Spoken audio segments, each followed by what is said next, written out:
मनोजवम मारुतुल्य वेगम जितेन्द्रियं बुद्धिमतां वरिष्ठं वातात्मजं वानरयूथ मुख्यं श्रीराम दूतं शरणं प्रपद्ये।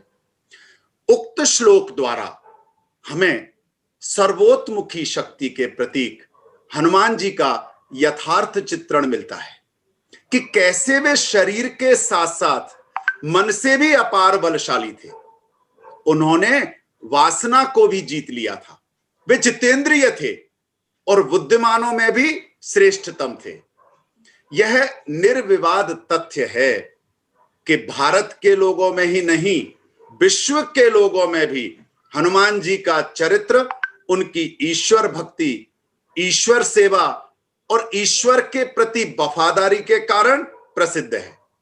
और इसीलिए यहां के अधिकतर घरों में प्रतिदिन पूजा भी की जाती है और देश विदेश के कोने कोने में अनगिनत मंदिर भी बने हुए हैं। जन जन के दिलों में स्थान पाने वाले हनुमान जी की पूजा अर्चना करना उनके प्रति हमारी श्रद्धा का एक पहलू है, लेकिन उनके चारित्रिक गुणों से प्रेरणा लेना और उनके गुणों को जीवन में आत्मसात करना आज इसकी आवश्यकता है।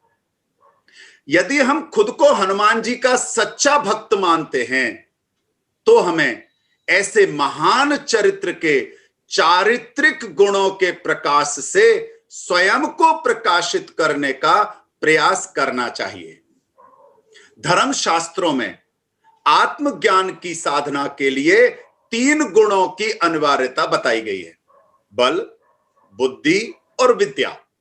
यदि इनमें से किसी एक गुण की भी कमी हो जाए तो साधना का उद्देश्य सफल नहीं हो सकता है। तो सबसे पहले साधना के लिए बल जरूरी है, क्योंकि निर्बल और कायर व्यक्ति साधना का अधिकारी नहीं होता। दूसरा, उसमें बुद्धि और विचार शक्ति होनी चाहिए, क्योंकि बिना इसके कोई अपनी पात्रता को विकसित ही नहीं कर सकता। और तीसरा अनिवार्य गुण वो है विद्या, विद्यावान। जी बिल्कुल। और ये एक बड़ी सुंदर भाषा में तुलसीदास जी कहते हैं कि रावण विद्वान था और हनुमान जी विद्यावान थे। तो विद्यावान व्यक्ति ही आत्मज्ञान हासिल कर सकता है।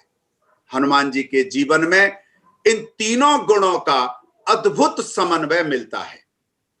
इन्हीं गुणों के बल पर वो जीवन की प्रत्येक कसौटी पर खरे उतरते हैं। भारतीय दर्शन में सेवा भाव को भी बड़ा महत्व दिया गया है। ये सेवा भाव ही हमें निष्काम कर्म के लिए प्रेरित करता है। अष्ट चिरंजीवियों में शुमार महाबली हनुमान जी अपने इन्हीं सद्गुणों के कारण से देव रूप में पूजे जाते हैं और उनके ऊपर तो कहा जाता है राम से अधिक राम के दास। स्वामी रामकृष्ण परमहंस हनुमान जी के नाम जप निष्ठा का उदाहरण बहुत देते थे। भक्तों को भी संबोधित करते हुए उन्होंने एक बार कहा था कि मन के गुण से हनुमान जी समुद्र लांग गए। हनुमान जी को सहज विश्वास था कि मैं राम जी का दास हूं, श्री राम का नाम जपता हूं तो मैं क्या नहीं कर सकता। स्वामी विवेकानंद जी ने भी कहा था कि देश के कोने कोने में महाबली श्री हनुमान जी की पूजा प्रचलित होनी ही चाहिए। दुर्बल लोगों के सामने महावीर का आदर्श उपस्थित करना चाहिए। देह में बल नहीं, हृदय में साहस नहीं, तो फिर क्या होगा इस जड़ पिंड को धारण करने से। मेरी प्रबल आकांक्षा है कि घर घर में वज्रांग श्री हनुमान जी की पूजा और उपासना हो।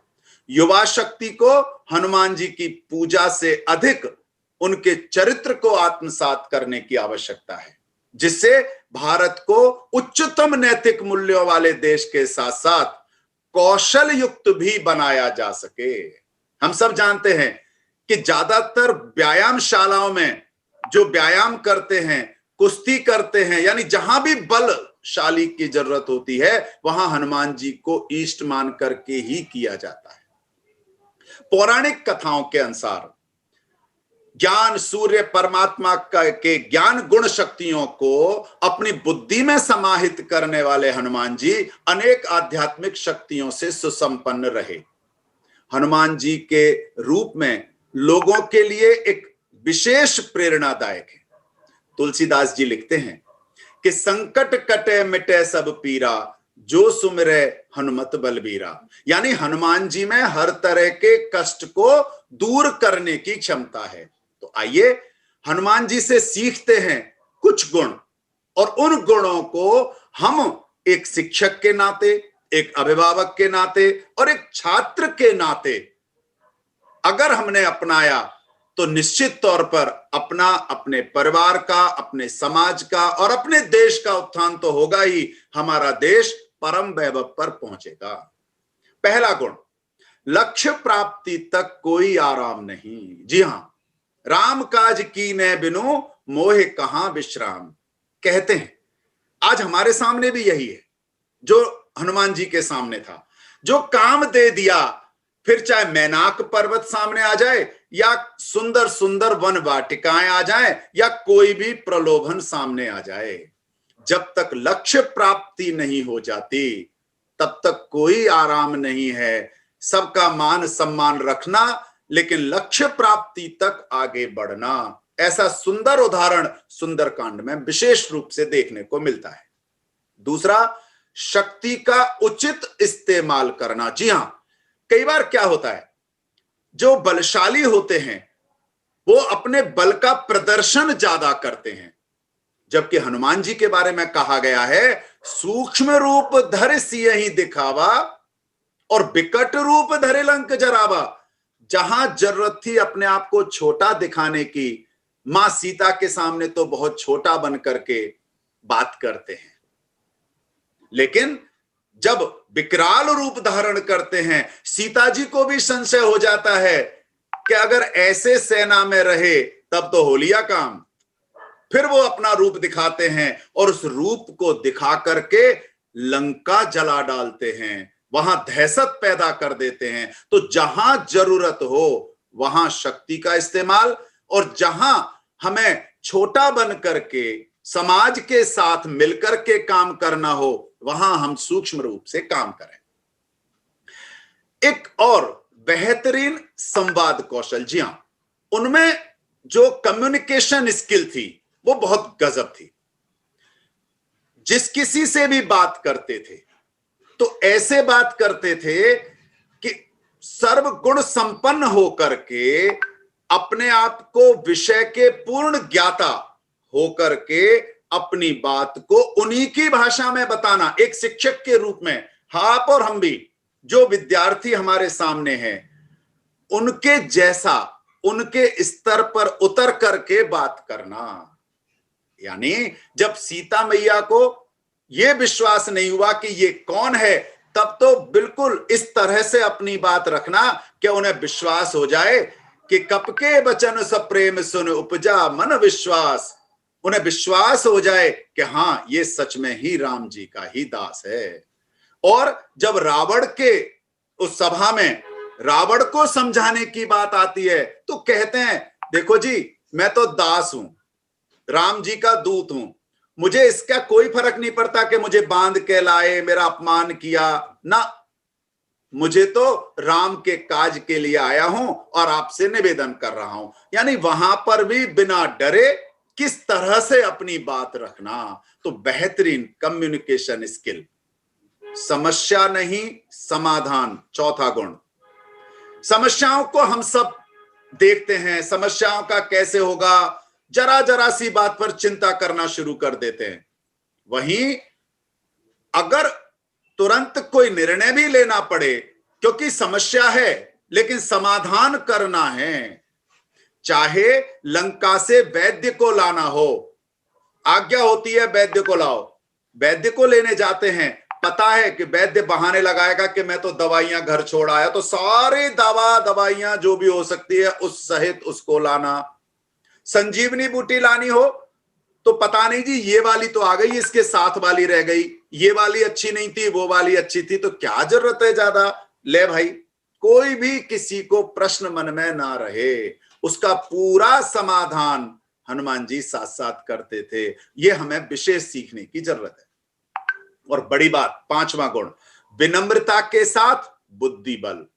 केवल बल से जीता नहीं जा सकता है, बल्कि विनम्रता के साथ बुद्धिमत्ता से भी कई काम किए जाते हैं, तब आसानी से होते हैं। जैसे जब वो सीता जी को देखने जाते हैं, उनको ढूंढने जाते हैं, सुरसा बीच में आ जाती है, और वो भी देवताओं की होती है, मजबूरी है, वो कहती है नहीं जाने दूं, पता है कि इनसे बल से नहीं जीता जाता, तो क्या फर्क पड़ रहा है, अपने आप को नम्र बनाते हुए बुद्धिमत्ता से जैसे जैसे सुरसा बदन बढ़ा रही है, उससे दुगना होते हुए अचानक मुंह में जाकर के किस तरह से बाहर आते हैं, ये सब बुद्धिमत्ता की ही बात है।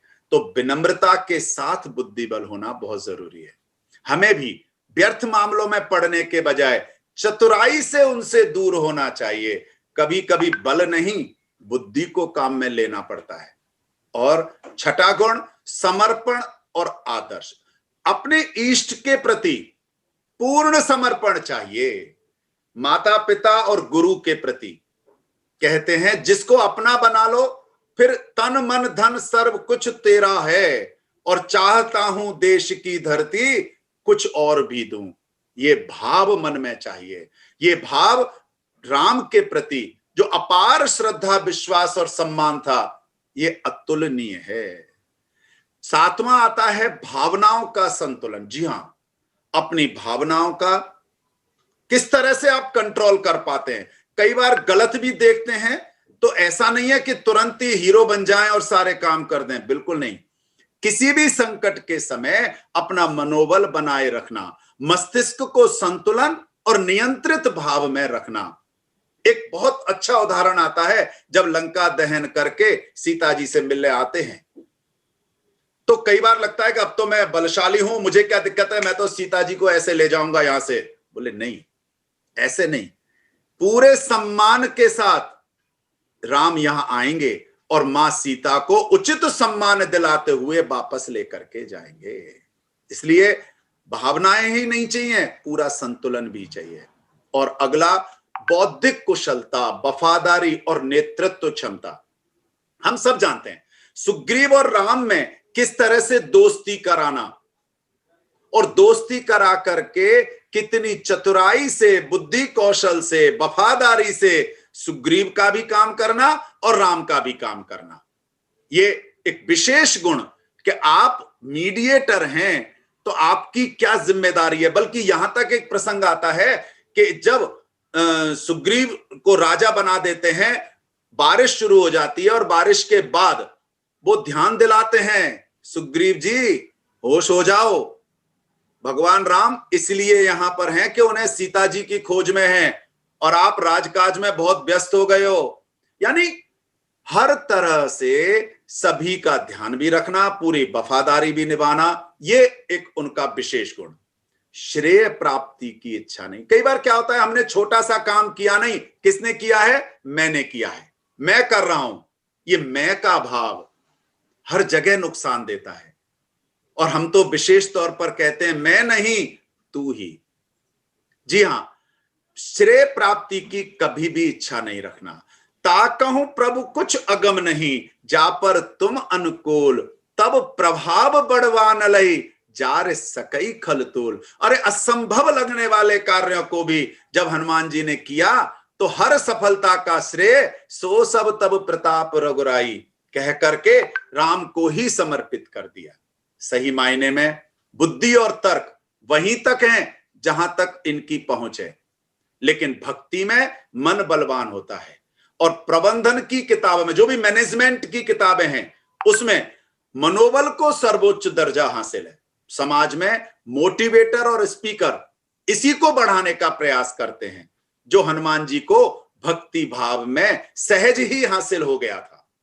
आस्था, आत्मविश्वास और भक्ति भाव ये आपस में जुड़े हुए हैं। जैसे ही एक कम होता है, दूसरा डगमगाने लगता है। भक्ति के कम होने से आस्था प्रभावित होती है, आस्था प्रभावित होते ही आत्मविश्वास हिल जाता है। वर्तमान में हम इस सबसे बड़े गुण को व्यवहार में देखें तो हमें अपने बच्चों में नजर आता है। जी हां, हम सबको अपने बच्चों में नजर आता है। बच्चे अपने माता पिता और गुरु की आज्ञा में वो सब बड़ी सहजता से कर जाते हैं जिन पर बड़े भी संकोच कर जाएं। वर्तमान समय की मांग है कि हम इस समय की नाजुकता को पहचान कर हनुमान जी से याचना करने की बजाय उन जैसे गुणों को धारण करके अपने जीवन पथ को आलोकित करें, उनके समान ईश्वर प्रेम में रम जाएं और उनके समान ईश्वर समर्पित होकर स्वयं ईश्वर बन जाएं। हम संकट कटे मिटे सब पीरा, जो सुमिरै हनुमत बलबीरा की भावना के अनुरूप प्रार्थना करते हैं कि संकट मोचन हनुमान इस संपूर्ण विश्व की हमारी रक्षा भी करें और हमें इस योग्य बनाएं कि हम भी दूसरों की रक्षा कर सकें। धन्यवाद।